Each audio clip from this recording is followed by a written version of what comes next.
Good morning, families and friends. You see, our topic for this morning is victory that begins with an altar.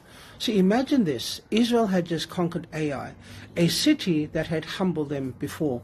Their hearts were pounding with thrill of victory. See, you might think the first thing they would do is celebrate, throw a feast, sing songs, rejoice in their strength. But Joshua did something unexpected. See, he led the people to Mount Ebal to build an altar of uncut stone to the Lord. The question is why?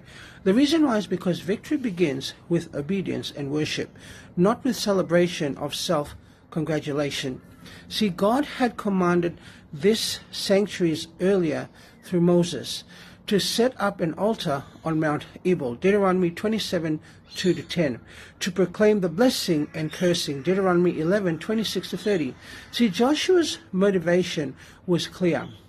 Remind Israel that their identity and success came from God, not their own hands. See, the altar was a visible, lasting symbol of God's covenant, a public declaration that their victory was his victories.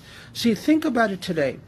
How often do we chase success and forget to honor God first?